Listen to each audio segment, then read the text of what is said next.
Welcome back to 4 Geeks by Geeks, the place where geeks come to geek out. As always, I am Boser, and you guys, this is your Monday night Geek Out Sesh, the fucking first of 2024. Oh my god, I cannot believe that we have reached this point in our lives. Thank you for everyone tuning in tonight. DJ's here. Team Drew Basement is here. Alex here. Heroes of Evermore is here. We got the whole gang. Oshine is here. Thank you for everyone tuning in. I love you. I just love you. This is the real family. This is the real community. I am so appreciative of all of you. We are going to have a great year, and we're starting off strong with tonight's guest. But if this is your first time tuning in to 4 Geeks by Geeks, we do this every night, every Monday night at about 8:30. We're starting a little bit late. We had a little bit of a hang up with some life, so appreciate you tuning in a little bit late. But thank you for being here, and thank you for everyone just supporting what we do here, which is we want to uplift the geek community. We have a new geek guest every Monday night, and tonight's guest is fucking great. I've had high reviews of this person individually, and I cannot wait to peel back the layers of all this man does and all this man has created, and just like honestly geek out about D&D, about the world of ttrpgs, about everything.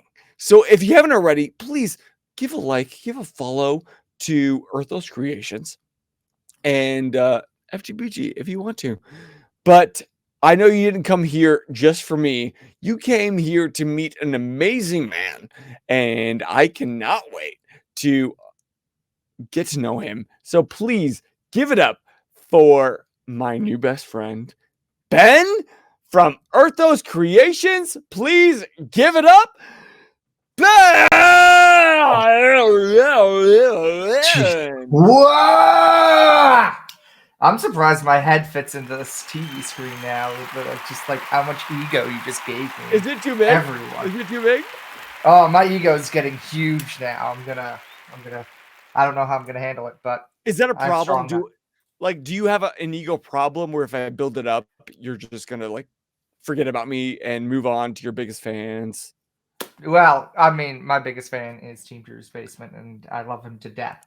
But no, I have a big feeling you and I are going to be best friends. I'm going to be the donkey to your Shrek, with all the onions and the layers. Can we make waffles right now? We're going to stay up late. We're going to tell ghost stories. I mean, everybody knows that I'm only in this scene to make friends. I need to meet more people of like-mindedness, and I cannot wait. That's why I started posting on Instagram. I love my friends, my IRL friends, so much, but they are not as committed to the community and the just like TTRPG. So I was like, you know what? I'm gonna make some new friends. I'm gonna start an Instagram. I'm gonna put some stuff out there, and I've met some really wonderful human beings who are just, I can't say enough about them, and most of them, they're here. And the more that we hang out in this scene, the more that we're finding out that everybody knows everybody. Like Team Drew's Basement, he's a past guest multiple times on this show, and he had nothing but praise to rain down about you. He said he is one of those special souls that just gets it, and that's the idea that I'm here for. So the thing I love about it is, so I think the first time I met Team Drew's Basement, I got exposed to him Exposed? Do you expose yourself to Team Drew's No, basement? no. Although his pecs, I wish. So I followed Jay's tabletop at the beginning of my journey. Also, And he past was. guest on FGBG. I love Jay. He's so nice, and he did something with Jay is too Drew. good. And then so I started following Drew, and then he was on with you, and I started following you after that. And it's like it's full circle. It's full circle. And that's the It beauty really of it. does. Like, that's my favorite fucking thing about this whole community is we just geek out with one of you, and then you're friends with somebody, and then we all just get together. And that's what we're meant to do. So for anybody that doesn't know Erthos Creations, give a brief breakdown of who you are and what you do as a geek. I'm Erthos Creations, Ben. What I do as a geek is anything that really catches my fancy right now. I'm still kind of figuring out my niche, what I really enjoy. I'm testing out a whole bunch of different types of content to put out there. I did Twitch streaming for a little while. Please do not go back and watch those. Right now, I'm kind of focusing on homebrew, kind of putting out my homebrew stuff. Plot ideas. You know what? I'm taking a little break from posting right now. Some of my main content to get it kind of a backlog. But I love my minis. I am a giant miniature collector. I love Dungeons and Dragons. I've started dabbling in Monster of the Week. And you know what? I'll reveal one of the big things that I'm going to start doing. And I'll reveal it here because why not? This is the place to do it. I'm working on short stories of my Reels characters, which I'm going to do little voiceovers on Instagram and then post them on my World Anvil for people to read short stories. So if you like short stories and you like the stupid little reels that I used to put out, go check out those characters. That's going to be next 2 months. I'm going to start doing that, and hopefully that becomes niche because I do want to just be a writer. I want to sit down and write a book. You want to be a writer? That's always been the goal in the end. Really? But also, yeah, I started writing when I was very young, and then I discovered ttrpgs, and it's a great way of storytelling. But like many people, my dream is to have a novel out there, short stories, stuff like that. So, and content, doing homebrew stuff is just a way of exploring all that. So that's who I am. I'm just trying a whole bunch of new things to see what sticks and what doesn't stick. No, that's super interesting because earlier in the week, I was literally telling somebody about like D&D. Like they were not quite familiar with it. And I said that TTRPGs are the greatest form of collaborative storytelling of this age. And so it's so interesting that you said that your goal immediately was to write a book or write a novel, and then you discovered TTRPGs. So connect those dots. How did you first find TTRPGs?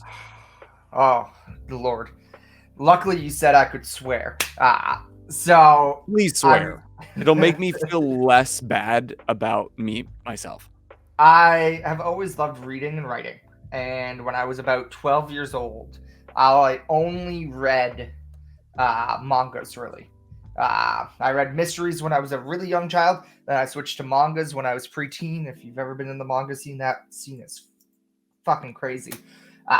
And my grandparents and I were out to dinner one night, and they said to me, my Zadie, he's a very beautiful old man.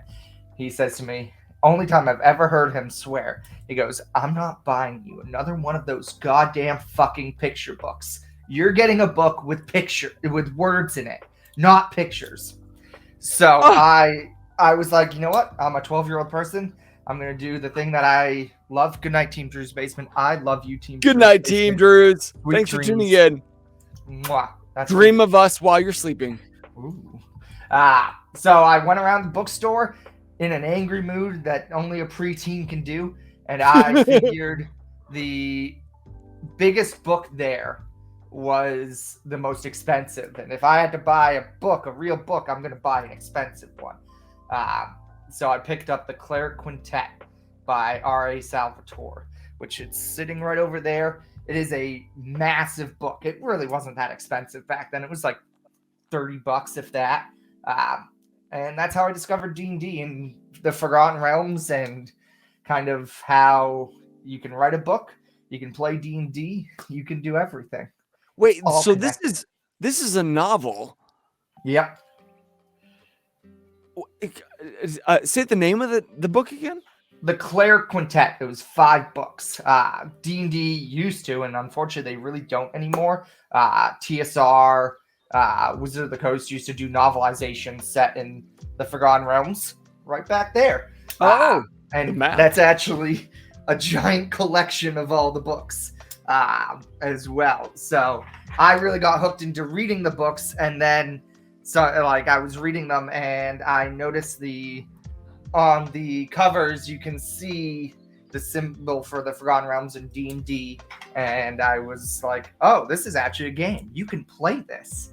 You can make your stories and play them. And that's how it all started. So previously, you had never played D&D or any sort of TTRPG? I honestly don't think I played D&D or any TTRPG until I was probably about 16, 17, maybe. I mean, it's earlier than I read all the books. Hell, I knew what a beholder was. I knew what an ancient red dragon was, but I didn't. From the books. Yeah, and I had no idea that you could kill these things with your own fake imaginary sword with a roll of a dice.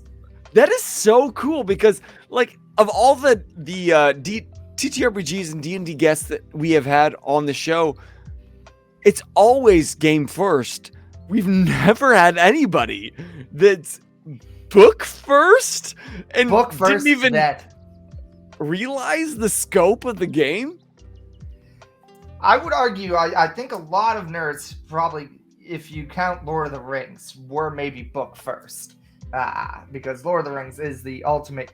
Lord of the Rings is the gateway book into Dungeons and Dragons. Did you read Lord of the Rings? Oh, I read that. And I've read the Silmarillion and the Hobbit. But yeah, no, books got me into it, and then I discovered you can play the stories. That's okay, crazy. So let's pretend I'm a dumbass and the books are too hard for me to read. What was your first book in the Lord of the Rings series? The Hobbit. The Hobbit.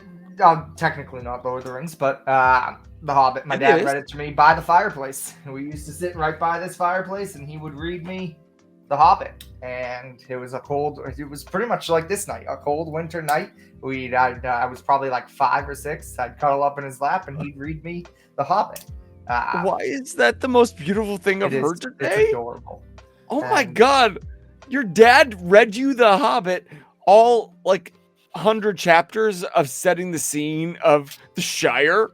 Yep. And I mean, that was a great book to read, because it's, it is kind of a kid's book in a way, but and that's what I hope to do to my kids someday, if I have kids, knock on wood. Who knows? But I've tried to read The Hobbit, honestly, but I don't have the attention span for every description of the Shire and all of Middle Earth that takes place in the first 100 pages of the book. 4 pages on a tree. I swear I counted one time. They were like telling a story about this golden tree, and there were 4 pages about it. And I'm like, do you really need that many pages about a tree? Do you? No! That's what I like about the Forgotten Realms books. Especially Ari Salvatore. He's more combat focused. There's some great descriptions, but not like Tolkien or George R. R. Martin, Patrick Rothfuss, which I love those stories, but for the average reader, those things are slogs. You gotta barrel through that. Are we getting dumber? Like with age? Like when you talk about the average reader today, and I am not the end all be all of average reader, because I sucked at reading early on in my life. I pick up a novel. I need something short. Yep. But like in your mindset, in your opinion, are we getting dumber? Can we not handle the next Lord of the Rings? I don't want to call us all dumb, but we are. The world is changing. The world is changing. we've lost some of the world is just changing. We've lost some stuff, and we've also gained a lot more stuff. You know, if you take someone from the early 1900s and say, hey, you know, you sit here in this chair and watch these 5 people play a board game and you know, act like elves and wizards, the 1900s person will look at you and be like, have you been smoketh that cracketh again? And the helleth? The aelith is too strong for that. Right. So I You're right. You're right. Well, I do love books. I also understand, like, it's not the way the world is going, which is sad. But I think there's a lot of beautiful things coming out of the world too at the same time. Yeah. But I just love that you read a book and it inspired you to then get into TTRPGs and create from that. So tell us about a little bit about how your first D&D campaign went. Like, were you a player? Were you a DM from the start? Oh, Lord. So little content advisory for any of those out there. I don't really remember a lot of my early D&D games because I smoked a lot of weed during those times. And if you've ever smoked weed and played D&D, it's a lot of fun. Not conducive to memories. It's so fun in that moment, but you Yep. will not remember. I drank a lot during my first D&D. Oh, yeah. So I remember loving every second. I don't remember the details at all. I remember my friend, I've always been a DM, and I actually did not get to play in D&D until I played in a game that lasted like 3 sessions in high school as a player, and then I did not play again as a player until like 3 years ago. But I love being a DM. I would much rather be a DM than a player. But my first D&D campaign was off the rails. A player played as Gimli, a dwarf who had a shield that he liked to throw. You named him Gimli? So yeah, my players were new too. They were just like, we don't know. And he was like, I'm gonna play Gimli the dwarf. I'm like, cool, whatever. So you had new players and you were a new DM. Yeah. And this was back in 3.5, which if anyone has played 3.5. What? Rewind the clock. That's before 5. Shit. Yep. You played like some early D&D. Yep. I owned every 4th edition book, but never played a game of 4th edition ever. That's what a waste of my money. Yeah, I started with 3.5, just having a little bit of fun with that, exploring, and then my friend who I got into D&D after 5th edition came out was like, we should switch to 5th edition. I was like, no, I like 3.5, and then that is such a 3.5 player thing to say. Yep. Because I mean, it's also what I knew, what I was comfortable with, and I was like, I don't know anything about 5th edition, so I got started in 5th edition probably a little later than I should have. Not too late. I've been playing 5th edition for. We don't like to throw things around like should have and could have. We don't use those words here. Everybody comes to their geekdom in the exact time that they are meant to. Did you play any 3.5 at all, or are you a 5th or 4th or literally the only time I came into contact with D&D was through this channel, and it was the first time was 5th edition 3 years ago. And now you're a big part of the community. Crazy. There you go. Crazy. I wouldn't say big part, quote unquote, but I get to hang out with all of you that are bigger parts of the community. I just fell in love with it so quickly. Like, I wish I could put into words, and I'm hoping that you can, because that's my next question, is what exactly about D&D or TTRPGs made you so fast? Because I thought you'd been doing this for years, but it sounds like that we had a kind of a similar story, that we discovered it kind of late in our life and fell in love. What is it about TTRPGs that made you fall in love? Well, I've been playing for probably what now? I started playing D&D when I was 16. I'm 31, 32, so about 15 years. So most of your life, the better Yeah. half of your life. That's oh boy, yeah, definitely. With my elementary school upbringing, oh boy. I think the easiest and the hardest answer I can give you right now is just everything. Everything about it is whatever you want it to be. It is everything that you need it to be, and that's what's beautiful about it. No games are the same. Every game is different, and everyone can find something they like about it. I had a friend that I played a little bit of D&D with. He doesn't play anymore, but at the time he was trying to detox from playing League of Legends for like 25 hours straight a day. Oh my God, League of Somehow. Legends is a toxic community in and of itself. So he I have some friends going through therapy for League of Legends right now. I've never played a game of League of Legends, and I just watched my friends, and I developed carpal tunnel syndrome just watching them. Right. I was like, oh. But he played. I introduced him to D&D a little bit. It wasn't super his cup of tea, but at the end of it, when we kind of played our little mini campaign, he was like, "Hey, I really did enjoy this because I thought it was just a bunch of people prancing around in capes with pointy ears, going merrily." And he's like, "But no, you steered it more towards combat and mini combat." And he's like, "That was more my jam." I was like, "Yeah, I sense that's where the campaign, where the people wanted to play, and you can change it because D&D, TTRPGs, or whatever you want it to be, It's... DGF Heroes right now says that I still need to get into my first session. Ooh. And like the best thing that any of us can do is inspire all of you listening back or watching live to get into your first session, because I'm finding more and more that people do not understand what D&D or a tabletop role-playing game is. And like you said, it's anything you want it to be. Exactly.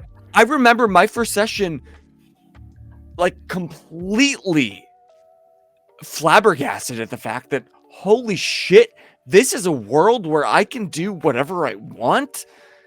There's a rule set, yes, but it's such a sense of expression, unlike anything I've ever seen in this world. Like, I don't know if I said it before stream or off stream, but I think D&D or tabletop role-playing games are the highest form of collaborative storytelling that we have today. Yeah. That's exactly it, because there's no telling, like, I can't play D&D by myself. I know there are some people who are putting stuff out on how to potentially do that right now, but it will never be that for me. And to answer kind of this question of if I need to get in my first session, my advice on that is don't be afraid to kind of be the DM yourself. That's how I got started. I was like, hey, I want to play D&D. None of my friends know anything about it. I have to be the DM. I know it's scary. It's scary because, as you said, there's a rule set. But I think it was Gary Gygax who literally said, like, hey, I made this game, D&D. Throw the rules out. You don't need me to tell you the rules. You just need an imagination. And that's really, like, that's all you need. You just need an imagination. What's so beautiful about it is it's a game that doesn't take itself seriously. Like, there's lots of people out there that do take D&D dummy seriously, but the creator just wanted a place where you need a pencil, you need a piece of paper, and like fucking make it happen. Make your imagination come to life with your buddies. Yeah, and that's, I mean, that's a beautiful thing about it. You like, I love how there's so many different types of people in the community, and in the TTRPG, the gaming community. Everyone's so different, but at the same time, you can always find people who you can vibe with. You can, if you want a really serious game, you can find those. If you want, a game that features Boblin the Goblin, you can find those. You can find everything. If you're a sports fan, I'm a big Boston Celtics fan. You're if the I only go to one. another state, if I go to another state, I'm gonna get hate. If Yeah. if I go into like a New York bar and I'm like, I'm a Celtics fan, they're gonna be like, get out of here. But if I go into a gaming cafe in Idaho and be like, oh, I like playing Dungeons and Dragons, they'll welcome me with open arms. Until I start talking, and then they'll be like, oh my god, this guy's crazy. But no, that's the thing I'm finding is more and more people are being open to D&D. Yeah. Like, it used to be like a faux pas. Like, you don't mention it, you do it on the side. But thankfully, the geek community is getting louder and louder, and more people are joining in. And even like later in life, people are jumping in. And that's what's so exciting to me. Like, they're realizing the power of D&D. Like, it's therapeutic. It's fucking therapeutic. It's so wonderful how big it's becoming, and how there is no, you can be young, you can be, I have a friend, he runs a game for his 8-year-old daughter and her friends. So they're cute. crazy. They're absolutely crazy. And then that's the best sessions right there. Oh, absolutely insane. But and then I have other friends who are like, my uncle played D&D 20, 30 years ago, then got a big boy job and it wasn't appropriate anymore, and then his son plays it now, and he's like, oh, I'm gonna jump in a game with my son. And he hasn't picked up a dice set in 20 years, and now he's getting back into it. And I think it's partially because we have a lot of great people who are really bringing it to the forefront of the world. Like, I mean, we have very famous people in the world: Vin Diesel, Joe Magni, blah blah blah blah blah blah blah, however you pronounce his name, Matthew Lillard, who I love to death. And these people are, they're, if you told me like 10 years ago that the dude who was in Fast and the Furious, sits in his basement with a bunch of other guys rolling dice, I would have been like, are you sure about that? But then he's just like, that's what I love. So it's just, the world is growing, the world is evolving, and it's becoming a wonderful place. And you are at the forefront of it. So good for you. So you said that you DM'd before you actually played the game? Yeah, I mean, I had to DM. It was either DM or don't play at all. So it was like, there we go. And you know what? Since I got into it because of reading and telling a story, that was easy. That was, it was just a matter of, hey, I'm writing a story right now. Can I put the rules of D&D into that story and let my players try and play it? Damn right I can. So, yeah. So since then, you have played D&D? Yes.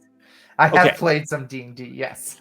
Okay, so talk to the people at home listening, the differences versus DMing or playing, and where you feel is the best place to start. First, I'm just going to answer Heroes of Evermore's quick question of, yes, you can teach your 2-year-old. I just advise getting really big dice instead of paper small dice. Paper ones you can just throw on the floor. That's what they do in prison. They have paper dice in prison. I've heard of this, and there are prisons banning D&D because it's multiple prisoners meeting together weekly, and they think of it as a cult or a gang. Or planning an escape from prison, which they might very well do. Which they might do. Let the boys play D&D. Isn't that wild? Answer that is wild, and it's also wonderful. Like, part of me would love to just like hit up my local prison and be like, hey, do you need someone to run a D&D game to your crazy convicts? I have insanity. I'll do it. Is that where you want to hang out on your weekdays? Your weekdays off? Probably not on my week. Maybe like every other Sunday, bi-weekly. There you go. Give them something to look forward to. But to answer your question, I think it's really just identify what you want out of the ttrpg. If you want to tell a story, start as the DM. If you want to figure out someone else's story, be a player. If you want to just roll some dice and imagine chopping off goblin heads, be a barbarian, be a fighter. It's really just trying to identify. It's going to take a little soul search, a little inward thing of what do I need to get out of this, and then voicing that. That's it. Just figure out what you want to get out of it, and you too can play D&D. You too, even you at home right now, you can play D&D. And that's the thing that I'm constantly telling to my non-D&D friends, the normies out there. Like the more that I talk about it, they're like, oh, well, maybe I take up a new hobby. Like, It's a very attractive setting. It's a very attractive idea, but it's just got this weird fucking stigma, which is getting less and less, but it's like that 80s stigma of D&D can't be overridden quite yet. Yeah. If you ever want to see the best movie in the world, I love this movie. It's horrible. Watch Mazes and Monsters. It's from the 80s. It's about a big case that happened back then, the Satanic Panic kind of thing. And oh my God, that just gives you such 80 vibes. But it does kind of show like a little bit of the stigmatism and why it came to be, because I love D&D people. I love them, but they love playing D&D. The movie kind of talks about the fanaticism, how it absorbs your life. And quite frankly, I mean, I have D&D tattoos on my arm. Half of my clothing is D&D related. So what are the tats? So, I mean, so this is a cave with treasure, a monster, bats, all that jazz. And this is a dragon. So it's Dungeons and Dragons. You're so cool. But I'm just obsessed.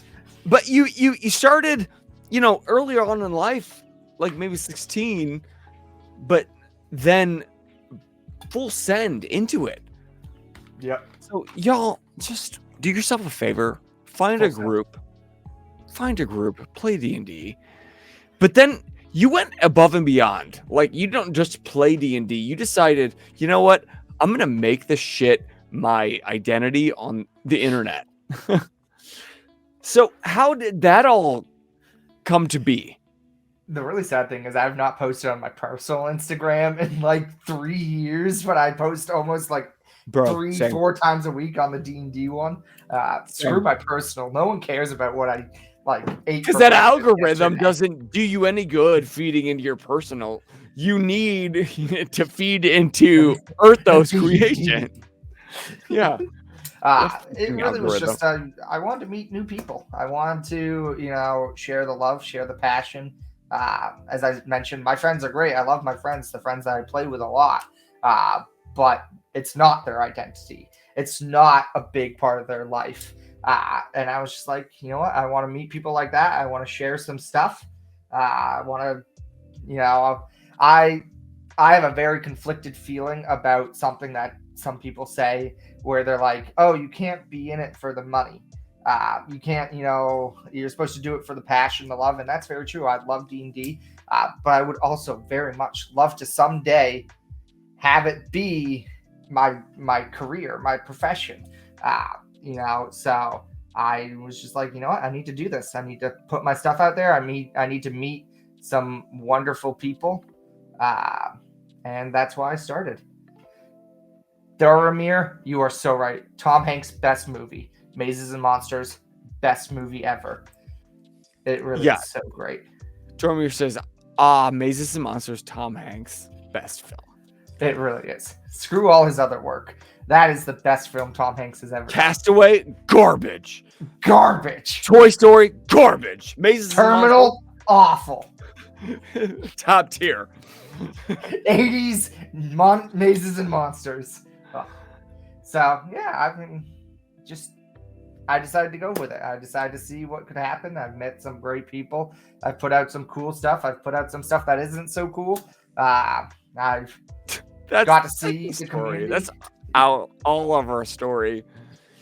But it's that community. Honestly, I could just geek out about this community right here. I'm talking to you at home, those D&D lovers, and here in the chat.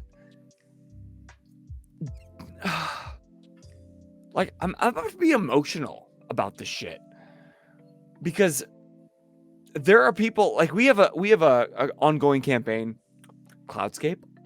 Check it out every Saturday.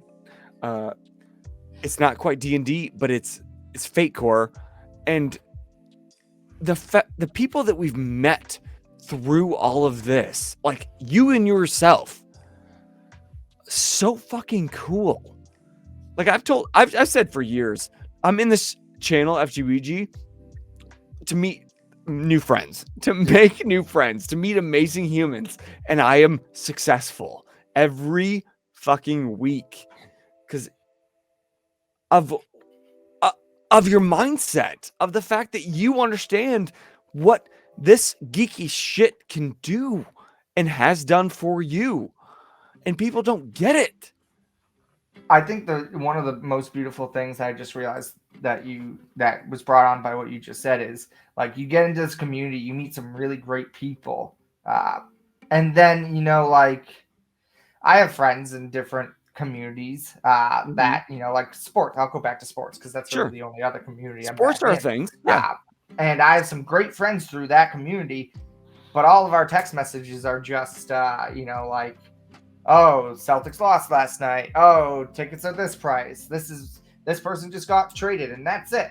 Whereas, my ttrpg community friends that I've made, it goes beyond that. I have friends that we check in with each other when we work out, because we're all trying to get a little healthy. You're trying to become the characters that you created in D&D. You're trying to be that barbarian. I'll always be a little halfling, a little hobbit right there with the belly and the feet up. But and just everyone supports one another in all walks of life. Just to throw a little shout out there. Heroes of Evermore. He wrote a book about his D&D campaign. He sold it. I bought it. I read it. I loved it.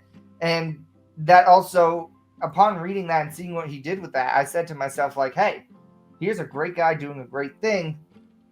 I need to, go back into the ring, because I took a good chunk of a break focusing on TTRPGs, and seeing my friend do something else, do something he's passionate about, made me go back and be like, I need to get my own writing done. So, it's not just about TTRPGs. It really just makes friends that go through all your life. Like you text them like, hey, I heard you just had a kid. Congratulations. As opposed to, just be like, hey, I heard you rolled some dice last night. So it's really the community well-being about TTRPGs, D&D. It just feels like everyone also is about so much more than that. And you bring up a really good point. Like, we create a collaborative story, but through that, you are exploring your own psyche. Yeah, it's almost therapy for yourself. Maybe you're exploring parts of yourself that you're not proud of, or maybe you need to spend more time doing. You help other people explore parts of themselves. And I love sports, but it's unlike sports. It's less like surface level. Like you have to get deep, and the deeper you get, the closer you become, even if it's through a character that isn't yourself. When you see somebody be super vulnerable in a campaign through the lens of a new character, like you can't help but grow closer to them. Like, how many times have you cried real tears during a fucking fantasy campaign? Definitely the ends always get me when it finally wraps up. But then, like, yeah, you just, as you said, you get so into it. You realize how much you get so close. And it just really it brings everyone together because you're not, you're focused on each other. You're not focused on Yes. something else. Yes. And For those few hours, you're focused on just fellow human beings. Your phones are away. You're not thinking about the bullshit going on in your life. Yeah. You're just connected. And I try to explain this to people that aren't in D&D, and I just come up short every time. But it is such a powerful, like I'm about to cry right now just thinking about the power and the beauty of this collaborative storytelling. I think one of the great things too is you don't realize how, like, in the moment, in the things, like, there are lots of times when you do get sad, you get emotional, you realize how great it is, but then you also don't realize how much of an impact it also has until much later. I had a friend that he was one of my sports friends. We always talked about sports, and then I got him to play a little bit of D&D, and then like half a year ago we'd stopped playing for a while because the worst issue in D&D, scheduling.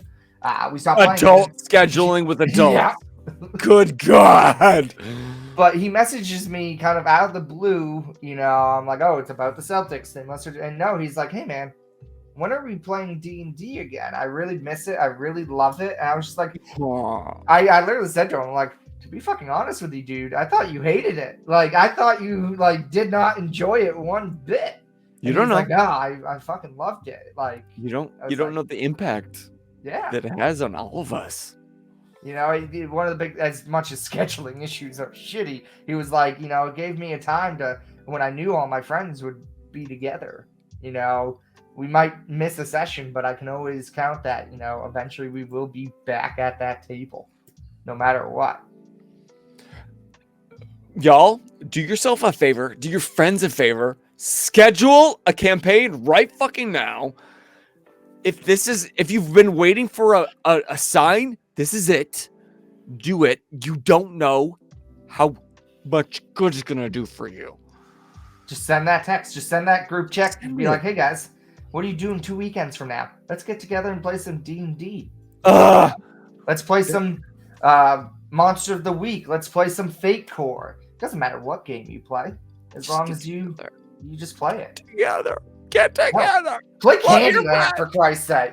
Just put down the board of Candyland and role play Candyland. There is a ttrpg out there based on Candyland. I've heard of it. I've never played it myself. I'm looking forward to it. I need to find it. So that excites me right there. I don't like. Right. I just feel like that would be the craziest world for ttrpg. Like your nostalgia coming head to head with your favorite thing, and making you hate and love the chocolate muck monster, and trying to save the candy. Was it Gumdrop? The Gumdrop princess or something like that? Yeah, she was hot. Growing up, she was hot. Although I was not so scared of the chocolate monster, I was more scared of the candy cane man. He looked. I don't know why, but yeah, he was like leggy. Leggy. Yeah. Like shit. Grasshopper kind of like thing. Like no, yes. Come on, Boser. You got this. Slenderman. Oh, and this was before Slenderman. Yeah. Oh my God. Lane created Slenderman. Tell me I'm wrong. We're gonna put a poll out, and it's gonna be just yes. All right. So as a DM, what is your style as a DM? And if someone was tuning in right now and not having a clue where to start, what kind of advice would you give to somebody just starting out? That's such a tough question because It is. I find two answers to it. The first one is, as a DM, your style should be whatever style your players are looking for. Try and find players who are kind of similar to one another in terms of what they're looking for. I run 2 games right now. Bi-weeklies on Fridays, they alternate. One, Descent into Avernus, which is a group of people who are very they're just looking for the quick story. They're looking for the very quick moments in the game where they can have a little bit of fun, a little bit of chaos, a little bit of fun. And I was like, you know what, we're gonna do a pre-made module because I want to run one of those.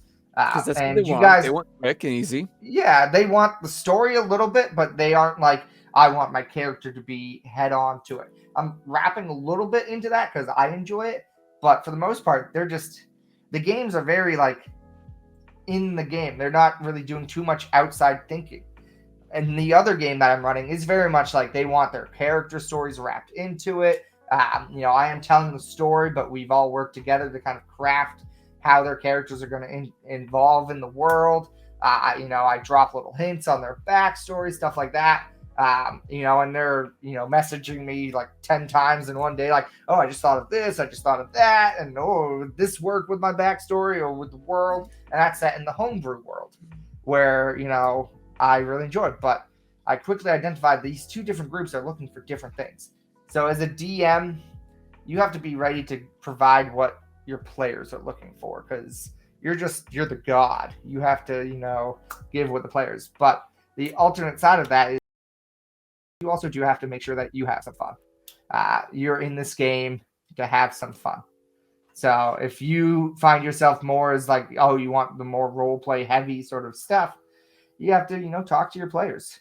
Be like, hey, I really love this aspect.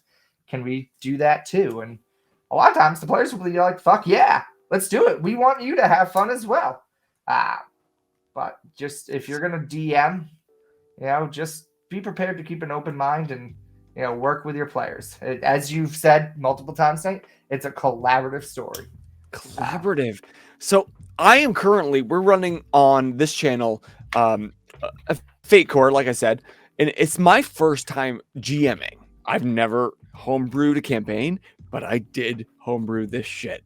And it's such an eye-opening experience because there is a balance between this world that I create and then what the players bring into it. Yep. So for those that have never had this experience or are nervous about starting it, what does that balance look like? Like if you can put into tangible terms, like you talked about creating the story that your players want, like on paper in the pre-session 0, what does that look like for you as the DM so that they know they have an idea of how to even prepare for that kind of thing?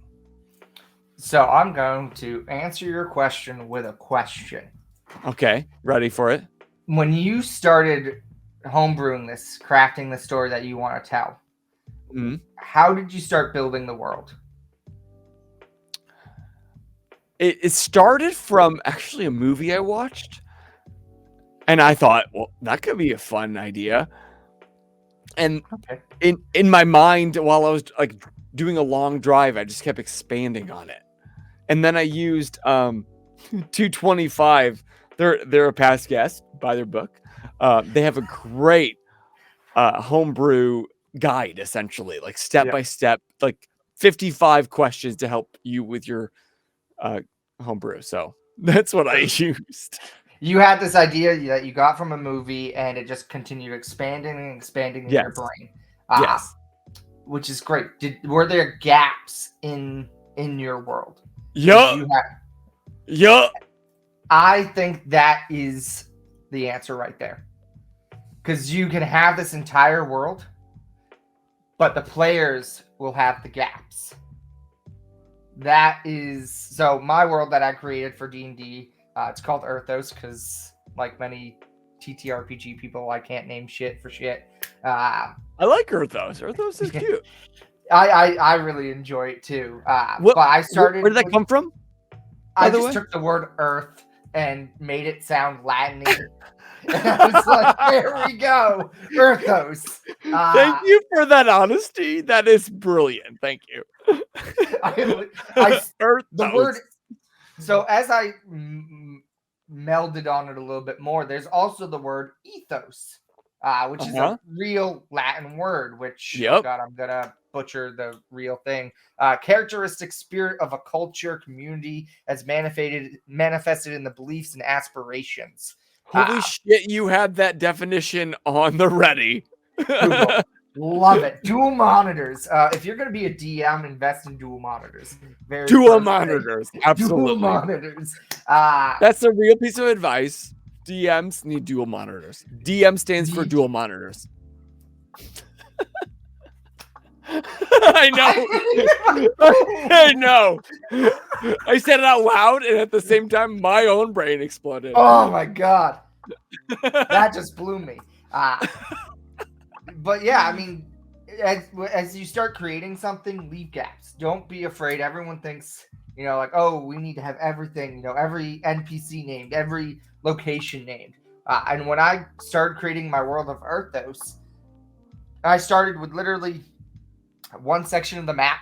The other 3 sections I haven't even touched yet.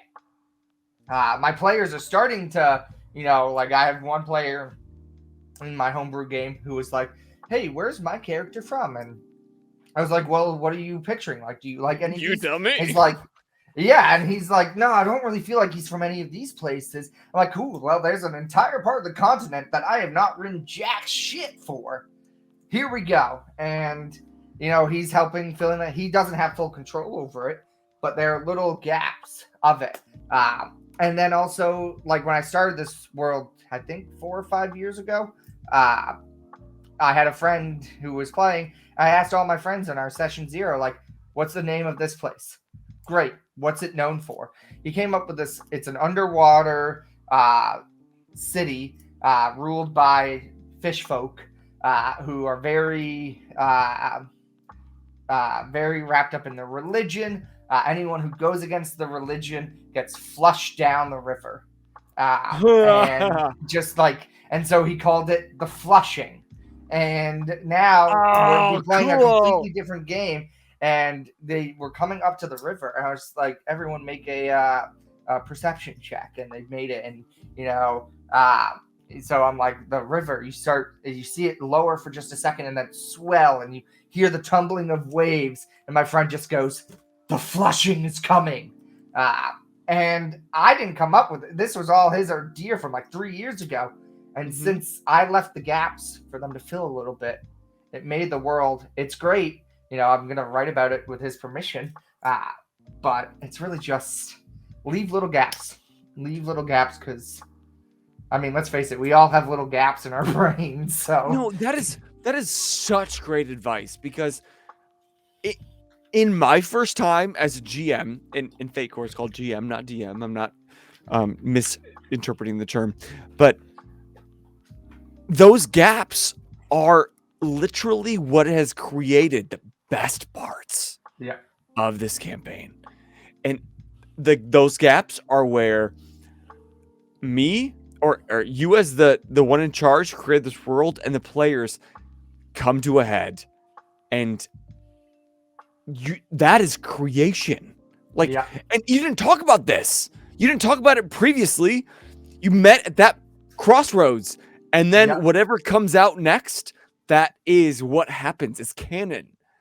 And then if you have a dice roll on top of it, then like you're folding in literal universal fate into the story. How fucking cool. And that's what you remember. Like, I mean, I remember a fair amount of my world, but I can't name everything about it. Even I've created it, I can't remember. But I can tell you about the flushing. I can tell you about the last flushing that happened. Because that's what I remember. What do you think? What do you think is the toughest thing that happens to you when you're actually running the game, though? I think that's one thing that a lot of people don't talk about. We talk about creating the worlds. We talk about,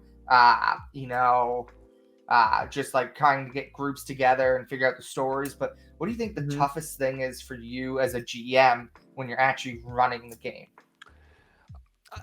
For me, and feel free to disagree, because I'm really curious. That's a great question. I want to know from you too. For me, it's when like, we all have a vision of this world and of the storyline. Like, as a GM and DM, we are responsible for basically creating the structure with which the story is moving. And the toughest thing is when my players create a new tangent or a branch of that story, and I don't want to fuck it up. I don't want it to be like, I don't know, cut short. I don't want it to be like a nothing. I want to make sure that that thing that they just created is a greater part of the story, and I'm afraid that I'm not creative enough or smart enough to fold that in to this grander story that I feel like created. And I just want to honor their choices. That's the scariest thing for me. I 100% know that fear and that pain. It's so tough. And I think one of the reasons I stopped streaming D&D games and I do run a podcast where we do some actual play and stuff like that. But one of the big reasons is because I do something that probably I'm going to get a lot of hate for, but at me, start a conversation. I love it. When something happens in a game, unless we've only been playing for like half an hour, if we've been playing for longer than an hour and a half and a new tangent comes up or something happens, I'll end the game. I will end the game 100% because I want to make sure that I take this tangent that the players are creating and make it as good as it can be. And my players you mean end that session? Yeah. So you can get thought. Oh, you just did a new tangent. End of game. We're never playing again. Nope. I'm taking my choice. I'm going up. No, you end that session so that you can give it the appropriate amount of time. And I think, at least with my players, we're all adults, so part of us are also like, thank God we can end before 9:30 and go home and go to bed. But I think also like my players have realized this is kind of my style. They're not afraid to throw tangents. They're not afraid to do kind of the weird things. There are times when I can roll with the punches, but then there are other times where I'm just like, you know what? We're going to end here tonight so we can actually dive into this in a proper way, which is probably a lot harder for you if you're running the game on a stream, because you can't just be like, hey guys, thanks for coming. We started half an hour ago. Whoop, we're done for today. But no, I'm with you. I don't care. Like I will follow it through to the end of the thread, but it comes to a point I'm like, you just started a brand new section of this world. And I'm not just going to make that shit up on the fly. Like, I want to give it some thought because you deserve that. And that's literally what's happening in my campaign right now. They brought it in this whole like legal side of things, and I'm like Googling the shit, and I'm like, oh God, I am not smart enough to do this on the fly. We're gonna end today's session because I got all the things to throw at you, legalese stuff. Oh my goodness, your players either love you or they hate you. And my players are so much smarter than me, and that's what's hard. Like, I will get torn apart in a courtroom against my players because like my co-host here on FGBG, he created a lawyer essentially in this world, and he's so much smarter than me with that legalese. And I'm fucked. So I said, you know what? This is my world. It doesn't work the same. Yep.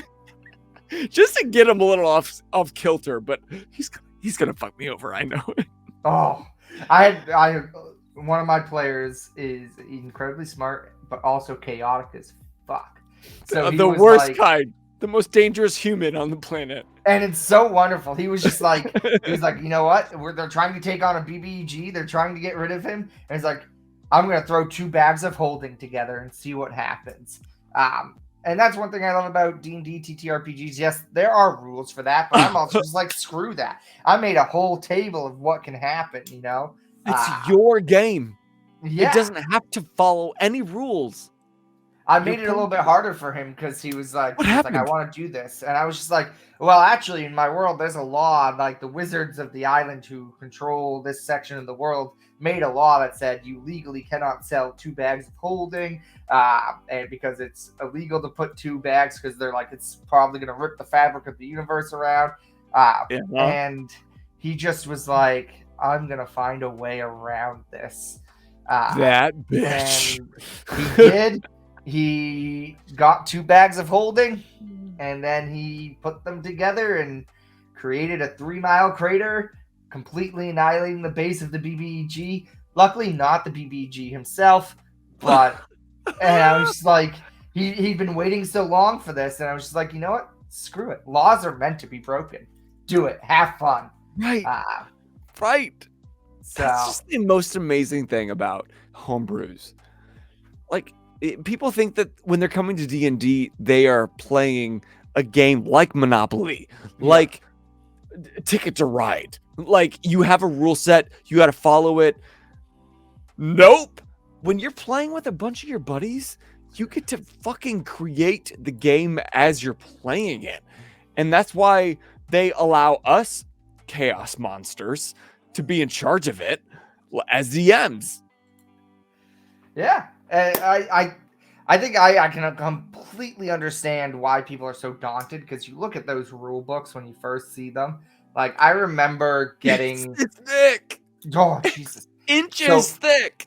part of my start in D&D was the after I read a bunch of Forgotten Realms, I picked up the 3.5 Monster Manual because it had the same logo on it. I'm like, this is probably another book. Let's get it. Turns out it was just a giant book of pictures with monsters and rules that, quite frankly, confused the hell out of 14-year-old Ben. I didn't touch Everybody. it for like 2 years. Yeah. I just love the pictures. And because I was daunted by it, I was like, this is scary. But it's very much like, it's not that scary. It's just have some fun with it. Just do whatever you want. I think that is the message to send to the universe. Yeah. Anybody who is daunted or afraid to start a D&D session or DM a D&D session, there are no fucking rules. You create your world. No rules. Play. It's fucking play. I just wish I could shake like former Boser. Like a few years ago, Boser, where I was afraid. I'm like, you don't understand.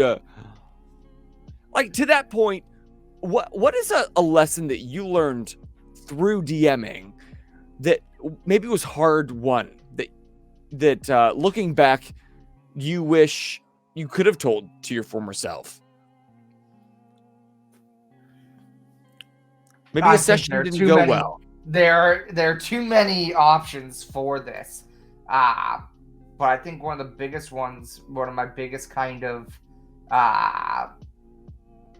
not regrets because we've moved past it and stuff like that, is I was so wrapped up in myself thinking, with my level of intensity for D&D, that I forgot that everyone else is different.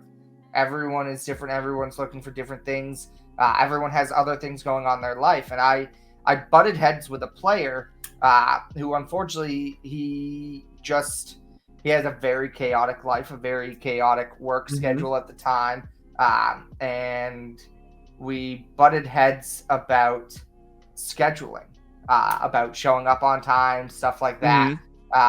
And I don't remember exactly what happened. But essentially he said something along the lines of something didn't go his way.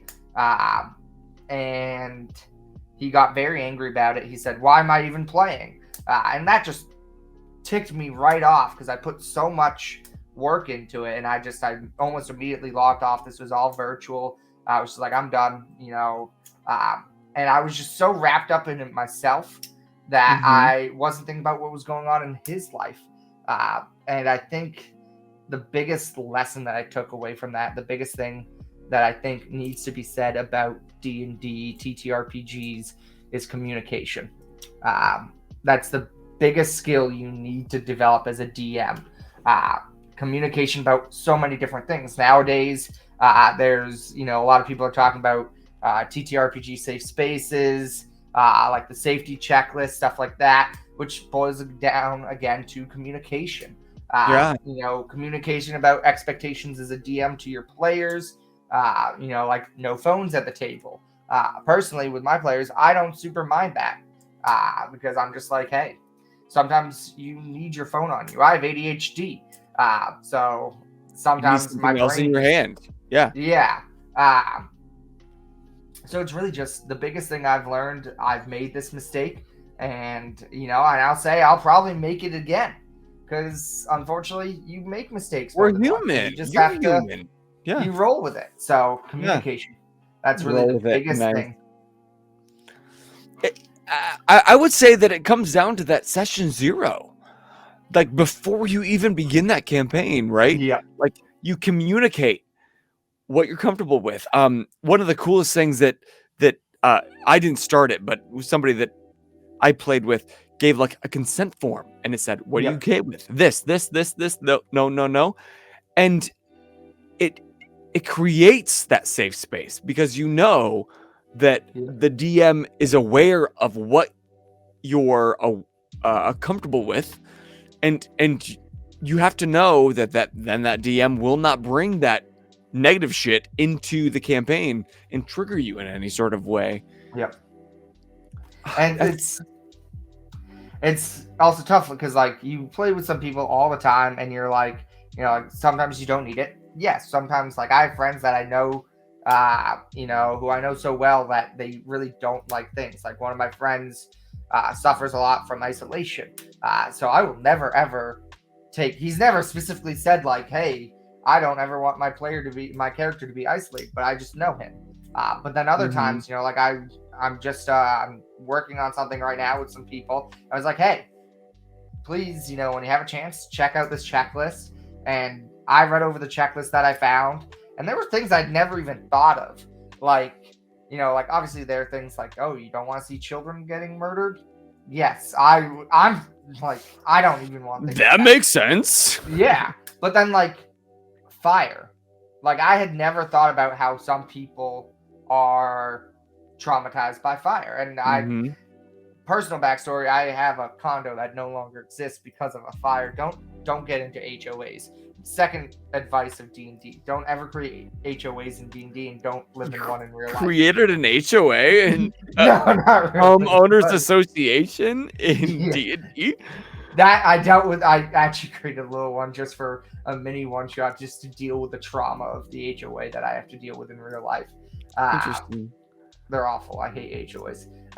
But like I've been through a fire, and it wasn't really something that traumatized me. But like seeing this on the checklist, I was like, damn, I hadn't even thought of that would be Yeah. someone else's problem. Because, I've been through it, and I'm just like, it didn't affect me. So you need to communicate and really make sure like you know everything. And just talking's fun too. Who the fuck doesn't love to talk? Actually, there are people who don't love to talk. There are people who don't love to talk. It just goes to cement the fact that D&D and TTRPGs are just so much more than a game.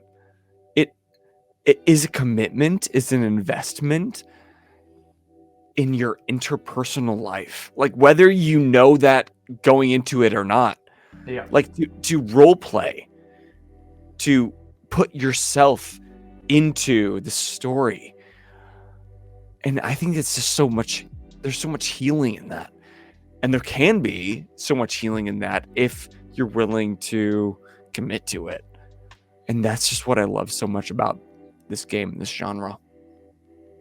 And I think it's not even just when you're playing the game too. It's like when you're meeting people in the community, when you're just part of the community, because you'll meet so many people who deal with so much of the same stuff that you deal with, who see things about you that you like. Well, being very boisterous, handsome, and amazing in every sense of Very the word. handsome. Very Honestly, handsome. yes. There are times when like I'll shout him out again. He's sleeping. I know he is. But Team Drew's Basement, he'll send me a message. He's like, hey, man, love you, appreciate you in this world. And, that's just, it's, we're not even playing D&D. We're not even talking about D&D. We're just, I have friends who we check in with the workout, and it empowers me to be like, hey, these people are thinking about me at this time. It's not just a board game. It's not just It's never just a weekly thing. It's a life. It's a family. A lifestyle choice. And yeah, it is. And that's literally the spawn of 4 Geeks by Geeks. Was when we started this channel 5 years ago, we recognized the fact that we don't always agree on everything. Yeah. But the thing that can absolutely bring us together is something so simple, like an anime, like a board game, like D&D. The fact that you love that and I love that means that we have common ground. We don't need to agree on every single thing, but it means that I see you and you see me, and that is enough today. And I just find that so amazing. Like, I've met the most incredible people through this channel, and I don't know everything about them, but I don't need to. I just know that you love what I love, and that's enough. That's enough.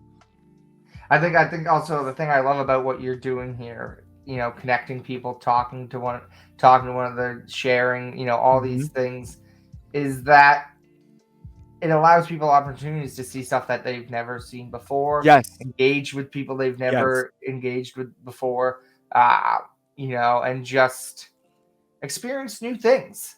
And, that's really what it's all about, experiencing new things, and taking, new experiences in and giving new experiences out. And it's so great to have a place to do that.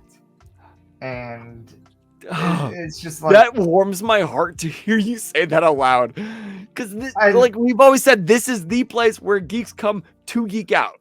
Yep. And like, we want this to only be a place where, like, no matter what you're into, come here, geek out about it. It's safe. It's okay. Even if you don't, even if I don't know about it, I don't know shit about shit, but I'm ready to hear about it and get excited with you. Yeah, I know nothing about Fate Core, and you've mentioned it several times, and right now I'm like, crap, I need to go explore Fate Core a little bit. Oh my God. Like it's super cool. It comes with great books. They use fudge dice. They are you roll 4 dice every time. It's they're pluses and minuses. Oh my God, look into it. It's a really cool way of storytelling. I do love Monster of the Week that Evil Hat does as well. But that's like you said, you experience new things, and it doesn't matter what you come to geek out about. You have a place to come geek out. And I think that is something that a lot of other things need to be accepted about. Other communities need to learn that, like, if you're at least in the same vein, you should go geek out about it. I don't know, like, you have people who, love model airplanes, and, I should be able to go to a place that, the people one of those airstrips or whatever, where they're all flying the model airplanes, and be like, hey, I don't really like model airplanes, but I like model cars. Can I do it? I feel like they would be like, no, this is for airplanes only. Whereas the geek community is just like, hell yeah, we don't come here, geek out, tell us, let us know. And I really hope that continues. I really hope that continues. I kind of feel like trajectory of the entire world is going more towards, you don't love this, you can't sit with us. Yeah. And I'm scared. You're not wearing pink today. Today's a pink day. It's not Wednesday. You can't sit with us. But oh God, I've always found the geek community to be so welcoming and so open. And I never consider myself like the geeks of all geeks. Like, I came into much of what I'm doing now so late in my life, but that didn't matter to anybody. They're like, great, you love it now. I love it. I don't Yeah. care that I've loved it for 10 years before you. Let's talk about it. Let's geek out about it. Ah! Ben, why are you making me so emotional today? That's not fair. I wasn't ready for this. It's all about love. It's all about love. Well, can we focus on Erthos for a minute Oh Lord. and tell us a little bit about what you've got coming down the pipe, and if someone was to give you a follow, the kinds of things that they can look forward to. I think my biggest, two of my biggest projects right now are to try different types of content a little bit. And I'm focusing a lot on my, focusing a healthy amount on the podcast that I do, Dungeon Problems. That is all about puzzles and TTRPGs. Because I think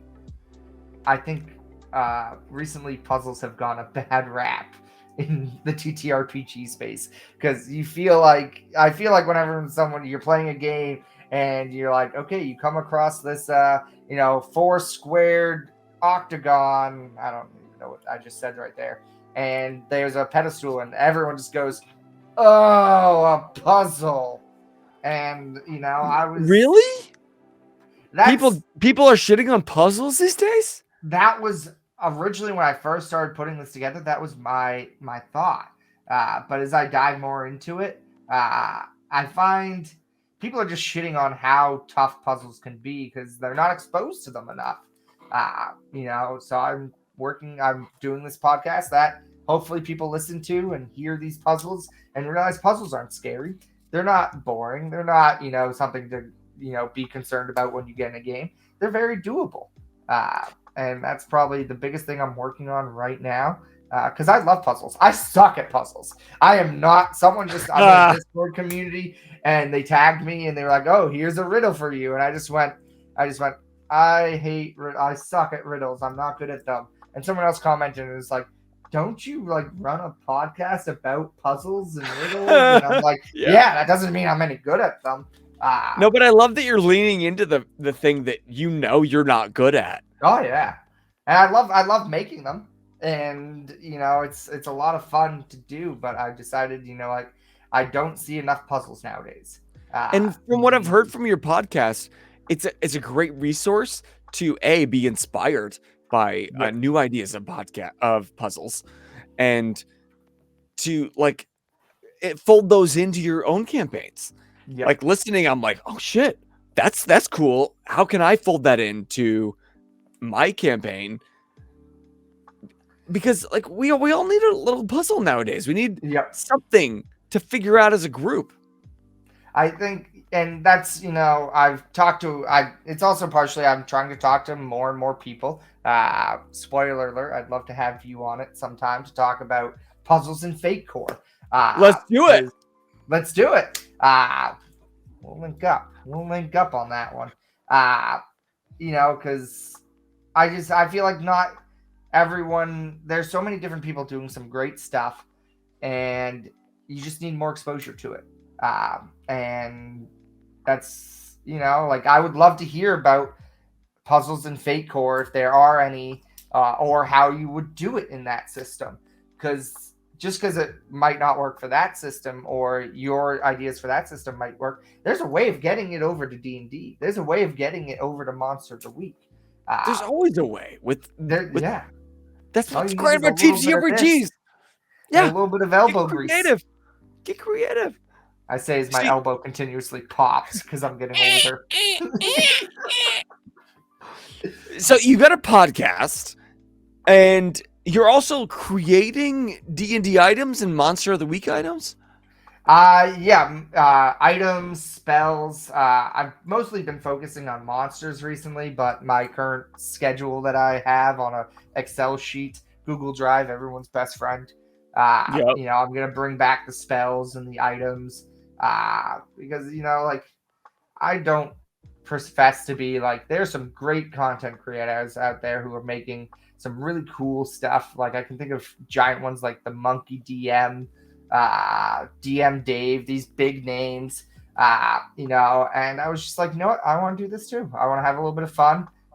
There are some really cool, different ideas, and I don't think there's ever enough just ideas out there. Someone can see something and be inspired. Right. I mean, the brain inside your head and the perspective that you have in your life is unlike anybody else's. Exactly. And the shit that you can come up with is super cool. So, like, if I needed idea for items or monsters, I could head to Erthos Creations and gain some inspiration. Yeah. And also, I think the most popular thing that I do, and my favorite thing to do, because I have a very unhealthy relationship with these, is miniatures. I love the WizKids pre-painted miniatures. Yeah.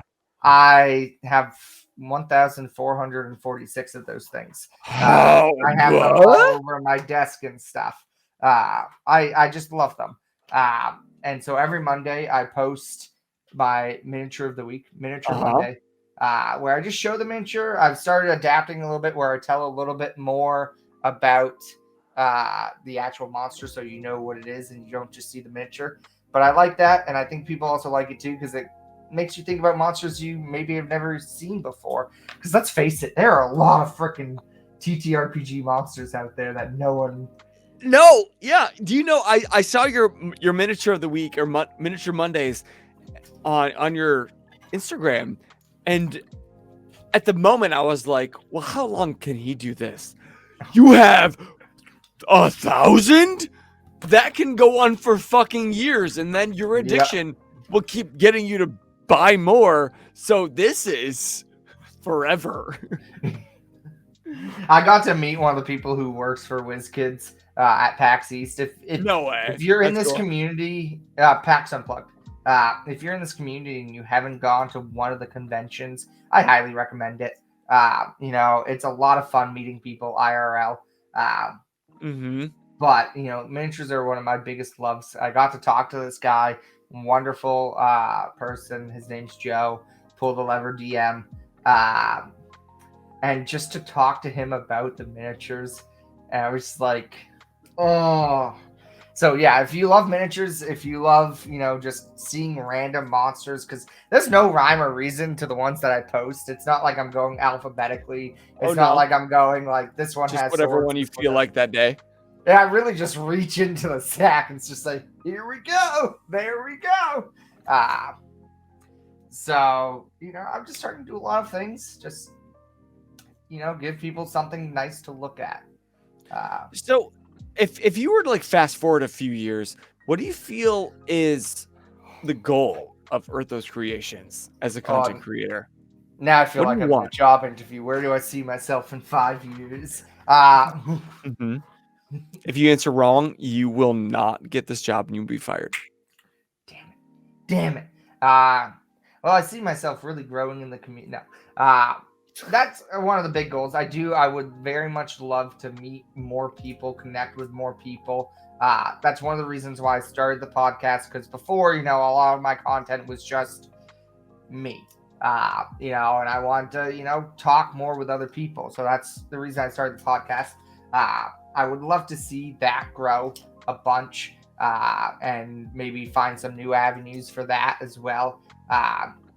And then just, I post my homebrew monsters, my homebrew spells, and it's all stuff that I have in adventures that I'm writing. I'm working on this thing right now. It's not copyrighted. Please don't steal this idea from me, random person on the internet. Stealing! I'm stealing! I will steal it personally. Have you read a lot of the little one-shot adventures that different places a lot of small communities will put out? Their own personal, DM Dave puts out adventures that you can do, or have you read the pre-made modules and stuff? No, not personally. No, I have not. So one of the things they are hefty. They are hefty. But when you read a pre-made module, it has the adventure, and it has at the very beginning a little synopsis about the story. It's something like, oh, the evil wizard Gargathane is has been lost in his mountain. 4 brave adventurers need to go and find him and stop his evil necromantic ways. In the next year and a half, 2 years, I'm going to hopefully publish a book of short adventures, but instead of having just like a little paragraph about the backstory of the adventure, it will be a short story. So it will appeal to people who want to read a short story and then run a D&D game about it, or people who just want to run a D&D game that has my crazy kooky stuff that I create. Inspire some new stories to be having. Yeah, I think I hope that someday someone will read that and be like, hey, this is a great way as a DM or as a player to really get involved by writing a short story about it, combining the two things I love, D&D and writing together. The same way that you were once inspired by The Hobbit. Full circle. That is fucking cute as hell. Thank you, Thormir. I'm excited for it. It's a process. It's oh my god, it's a process. But it's I have 3 adventures right now with 3 short stories, kind of all different levels. One I actually wrote. I got the inspiration from coronavirus. I started writing it during coronavirus, and it's weird. As all things that came out of coronavirus are. Yeah. We thought we weren't creative enough. Put yourselves in a home for 6 months and you can't leave. You come up with some creative shit. You'll be painting on the walls by the end of it and climbing the walls too. Right. It's, just hopefully in 5 years, I'll be continuing doing what I love. I'll have made more new friends and kept the old friends along the way. And just see this community grow even larger than it is and become even better than it is. Well, I think I can say confidently that this community will continue to grow and you will be a big part of that, because tonight you made a big difference in moving that needle forward for everyone listening live or watching it back on YouTube or a podcast. And for me personally, like now I'm thinking about puzzles. I'm like, I want to put some more puzzles in my campaign. And I have thoroughly enjoyed just conversing with you. This was such an easy conversation because we both love the same thing. And I wax nostalgic about this shit because every time I have someone like you here on this channel, I'm just like, well, this is what I always wanted to happen. Just amazing souls, geeking out, talking about shit we love, and that's it. And also discovering new shit. Like, I'm so excited to check out this Fate course, see what you're doing with it, and I'm just... You really should. Yeah, and now I'm just... Part of me is like, oh crap, another hobby, another thing I have to do, but...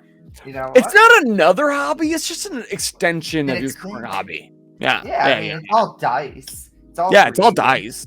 Yeah.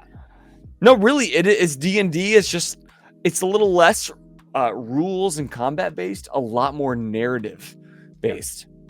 And that's why we chose this concept, because we all, as a group, wanted to tell a story. Dude, thank you so much for lending me a little bit of your time to hang out with you tonight. This was a blast. Team Drew's Basement was right. You are a special soul and one of those amazing humans that I could just keep talking to forever, honestly. And we will. It may not be here on stream, but me and you, we're friends now. I'm going to blow up your DMs. Get ready. Did we just become best friends? Yeah. Yep. Now we're Shrek and Donkey. This is Oh. fucking why I started this channel, just to make new friends and more friends, because I can't get enough. I have an addiction, and it is cool friends. I will say Farles did ask a very important question. What's your favorite color? Army green. That's What's a your favorite nice color? color. Red. Just pure, simple red. Like D&D red. When I think of D&D, Yeah. I think of red. I don't have any of the books right here, but yeah, no, you're right. That's I didn't even know. That explains so much.